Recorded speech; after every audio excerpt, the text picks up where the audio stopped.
जरदारी साहब, वैसे अगला वजीर अजम बिलावल भुट्टो साहब को देख रहे हैं। ये कॉपी होगी लेकिन देखेंगे। चलें, ठीक हो, देखेंगे, ठीक है, लाजिम है कि हम भी देखेंगे। दुरुस्त। शहजाद साहब, सियासी जमातों का आना जाना, अप एंड डाउन चलता रहता है, पॉलिटिकल स्ट्रेटजीज मैटर करती हैं। पाकिस्तान पीपल्स पार्टी के सेक्रेटरी इत्तलात जो पॉइंट ऑफ व्यू ले रहे हैं, आप उससे एग्री करते हैं? रोटी कपड़ा मकान पीपल्स पार्टी का एक असासी प्रोग्राम रहा है, क्या अपने नजरियात से दूर गई तो आज वो भी नून लीग और पीटीआई के बराबर खड़ी है, या वापस अपनी नजरियाती लीडर्स को लाकर या फिर अपनी तंजीमी सलाहियत बेहतर करके आप कोई कम बैक देखते हैं? अच्छा, नदीम अफजल चंद ने बहुत कुछ कहा जी, और मैं उसकी बातों को उसकी अपनी क्रेडिबिलिटी की वजह से, एक ऐसा सियासी वर्कर जैसे हसन साहब कह रहे थे जो कि एक आवाज अपने दिल की और एक हकीकत की बयान करता है अपने तय, मैं उसकी बात को रद्द नहीं कर सकता। उसने क्या कहा? उसने कहा कि लोग हमारे पास आए और उन्होंने कहा कि अगर आप नून लीग का साथ छोड़ दें तो हम आपको वोट दे देंगे। इसका मतलब है कि वो जो लोग आए उनके पास, तो कितने आए ये तो हमें नहीं मालूम, लेकिन लोगों का एक उन्होंने एक सेंटिमेंट का इजहार किया। इन लोगों ने कम से कम पीपल्स पार्टी को तो श्योरली वोट नहीं डाला क्योंकि उनकी उस वजह बता दी, और साथ ही साथ नून लीग को भी नहीं डाला होगा क्योंकि वो कह रहे हैं कि उनकी वजह से हम आपको नहीं डालेंगे। तो ये दो पार्टियां तो निकल गई। अब आज जो खुरा लगाना है आपको इस सवाल के अंदर वो ये है कि वो जो वोट है वो किधर गए, वो किसके डब्बे में चले। और अजीब बात है कि एक इंतखाब हुआ है जिसके ऊपर आज अगले ही दिन जो आपके लोग हैं और सियासी वर्कर्स हैं और सियासी पार्टियां हैं वो इस किस्म की मुंहशगु कर रहे हैं, इस तरह के ख्यालात का इजहार।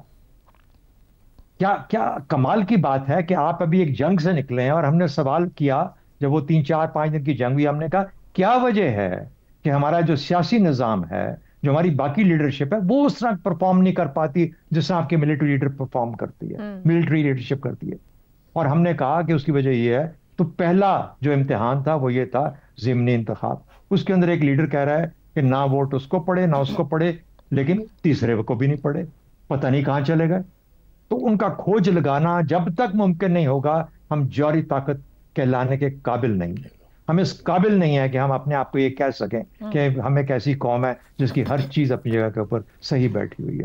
ये बहुत बड़ा एक, जिसे कहते हैं ना, होल है, गेपिंग होल, इतना बड़ा सुराख है कि इसका इलाज ढूंढना पड़ेगा कि हम इलेक्शन भी सही नहीं करा सकते, हम इलेक्शन हो जाते हैं उसको गिन भी सही नहीं सकते। इस तरह के लोग आके बैठ के यहाँ पे जब बात करेंगे, और मैं तो क्रेडिबल उसको क्रेडिबल समझूंगा उसकी बात को। तो तीसरा, वो जो वोट गए वो कहाँ गए, तो ये सबसे बड़ा सवाल। दूसरी बात, पीपल्स पार्टी क्या कभी वापस आ सकती है? क्योंकि आपने बुनियादी नुकता तो यही उठाया था पीपल्स पार्टी के कॉन्टेक्स्ट में। पीपल्स पार्टी का जो भी उसका कोर था वो पिछले 10 साल में 15 साल में पीटीआई को जा चुका है, पीटीआई को ट्रांसफर हो चुका है। वो पीटीआई ने वो ले लिया और पीटीआई ने अपने साथ और भी बहुत कुछ मिला लिया। गलत या सही की हम बहस नहीं कर रहे। पीटीआई एक ताकत के तौर पे पंजाब में उभरी और सियासत में उभरी, इसका भी कोई शक की बात नहीं है। अब अगला मरहला कि पीटीआई कब वो इस्टेब्लिश कर पाएगी कि क्या वो आज भी वो ताकत है या कम से कम सेकंड बेस्ट ताकत है, जैसे इफ्तिखार साहब कह रहे थे। इसका फैसला उन इलेक्शन में होगा जबकि हम सही तरीके से वोट गिन सकेंगे। ठीक, जब हम वोट सही गिनेंगे तो उस वक्त हम फैसला कर पाएंगे क्या है पीटीआई की वो ताकत। तो पीपल्स पार्टी का रास्ता तो मुझे मसदूद नजर आता है। 2008 और 2013 के बीच में, मेरी ये छोटी सी बात, 2008 और 2013 के बीच में पाकिस्तान पीपल्स पार्टी में, और इसके ऊपर मेरे उस 5 साल के बेशुमार आर्टिकल्स हैं, बहुत जिसे कहते हैं खौफजदा किस्म की सियासत की, खौफजदा लीडरशिप दिखाई। दहशतगर्दी का भी माहौल था, लेकिन ये डरे डरे अपने दड़बों में भी छुपे रहे कि किसी तरीके से ये 5 साल पूरे हो जाए। उन्होंने 5 साल के बाद कहा हमारी सबसे बड़ी अचीवमेंट ये थी कि हमने 5 साल पूरे किए। उन्होंने ये नहीं कहा कि हमने गवर्नेंस बेहतर की, हमने इसको अच्छा किया, हमने वो किया, हमने 5 साल पूरे किए। तो जिस पार्टी की सोच ये हो कि मुझे सिंध में जाके सूबा बंद हो जाना है, वो फिर किसी और सूबे में जाके अपने आप को, हाँ बलूचिस्तान में जहाँ मामलात कभी इधर हो जाते हैं कभी उधर हो जाते हैं, उन्हीं लोगों के नाम बदल जाते हैं, आप उनको कहीं और किसी और नाम से पुकारना शुरू कर देते हैं, लोग वही होते हैं। तो आज पीपल्स पार्टी के नाम से जाने जा रहे हैं, लेकिन पाकिस्तान पीपल्स पार्टी कब तक सिंध में रहती है, कब तक सूबा बंद है, और है सूबा बंद। और इसकी वजह, ये बुनियादी वजह, आपके पास अभी टाइम है इससे पहले कि आप जैगम साहब के पास जाएं, मैं देख रहा हूँ टाइम को, साथ साथ मॉनिटर कर रहा हूँ। ये काम भी जिम्मेदारी आपने ले ली है। ये ले ली है जिम्मेदारी, क्योंकि मुझे पता है कि आप बहुत जल्दी लुकमे देती हैं बीच में। देखिए, बुनियादी तौर पर गलती पाकिस्तान पीपल्स पार्टी की सियासी लीडरशिप की, जो कि ये नहीं देख पाई, उसी में थे। उन्होंने समझा कि हमारा एंड हो गया, अब किसी तरीके से सिंध को संभाल लो और फिर इसी पे सल्तनत कायम रखो। वही उनके अंजाम है, वही उनके साथ हो रहा है। और मुझे लगता है कि अनलेस एंड अनटिल कोई उनको ऐसी गैबी मदद आए जहां पर बिलावल साहब को वज़ीर आज़म की कुर्सी पेश कर दी जाए तो वो दूसरी बात है, वरना सियासी तौर पर, इंतखाबी तौर पर मुझे वो इस पोजीशन में आते नजर नहीं आता। ठीक हो गया। ज़ैगम साहब, यहाँ पे गैबी मदद की बात हुई, वैसे लगता है ऐसा कि हमारी सारी सियासी जमातें इसी पे ही तकिया किए रहती हैं, मगर ये भी चंद साहब ने कहा कि निज़ाम को सपोर्ट करने में कन्फ्यूजन, पीपल्स पार्टी के बयानिए में कन्फ्यूजन, वो इतराफ़ कर रहे हैं। ये मुफाहमत के बादशाह की सियासत थी कि चारों सूबों की जमात जो जंजीर कहलाती थी वो एक अंदरूनी सिंध तक महदूद हो गई। बयानिए की कन्फ्यूजन दूर होने की कोई गुंजाइश है उस सीनियर लीडरशिप के पास? देखिए, आपने गैबी इमदाद की तो बड़ी अच्छी बात की, और चंद साहब को, पीपल्स पार्टी वालों को भी और साथ मुस्लिम लीग नवाज़ वालों को गैबी इमदाद का तो इस वक्त शुक्रिया अदा करना चाहिए, जिसकी वजह से वो हुकूमत में हैं, उनके पास बड़े बड़े ओहदे हैं।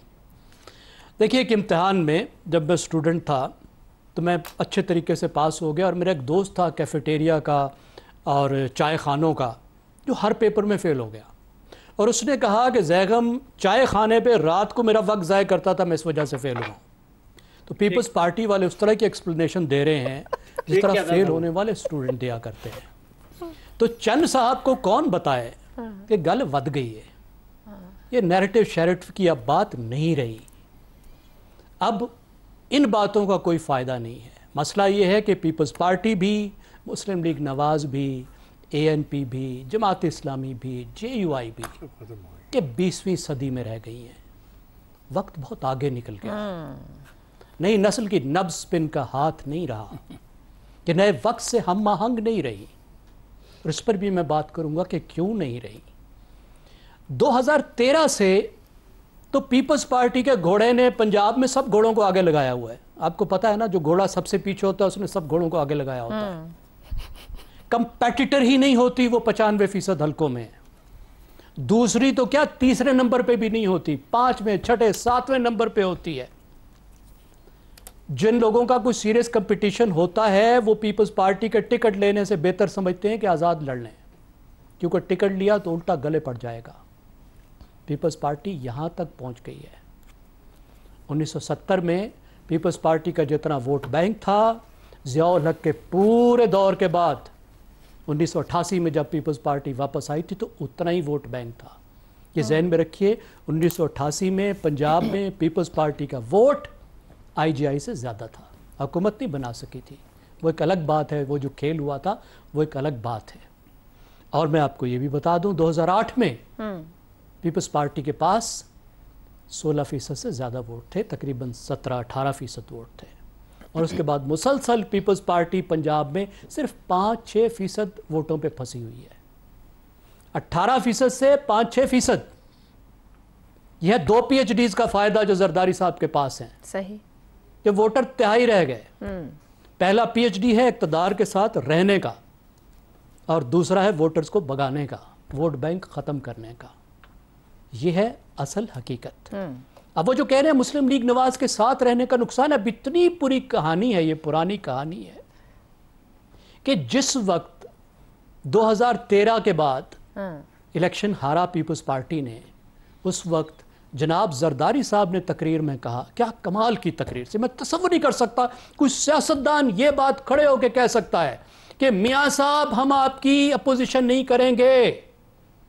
तो जरदारी साहब क्या बेचेंगे आप? सबसे बड़ी अपोजिशन की पार्टी हुकूमत की अपोजिशन ही नहीं करेगी तो क्या बेचेगी? दुरुस्त। वो टाइम था जब एंटी नवाज प्लेटफॉर्म आपने छोड़ दिया था, और वो वक्त था जिसके बाद जितना एंटी नवाज वोट बैंक था वो ले उड़े उस वक्त कप्तान साहब। दुरुस्त। अगर जिसमें और भी बहुत फैक्टर है, ये एक फैक्टर है, मैं आपको बता रहा हूँ, पूरा वक्त तब्दील हो रहा था। बिल्कुल सही। अब आप कैसे वक्त के साथ रह सकते थे? पीछे रह गए। दुनिया भर में सियासी जमातें दो तरीकों के साथ वक्त के साथ रहती हैं। ठीक हो गया। एक होती है अंदरूनी जमहूरियत। जी। जब अंदरूनी जमहूरियत होती है तो पार्टी अपने आप को मुसलसल बदलती है, नया खून उसमें आता है, नई सोच उसमें आती है, नई पॉलिसियां उसमें आती हैं। इसलिए 200 साल से मगरब में जमातें चल रही हैं, क्योंकि उनमें अंदरूनी जमहूरियत है, नया खून है, वो जिंदा रखती है अपने बात। ठीक हो गया। और दूसरी बात किस वजह से? लीडरशिप। दुरुस्त। अगर खानदान लाएंगे, बिरादरियां लाएंगे, खुशामदी लाएंगे, बदले नहीं वक्त के साथ पार्टियां यही होंगी। दुरुस्त जरा हो गया। इनके चेहरे ही देख लें, इनकी लीडरशिप के।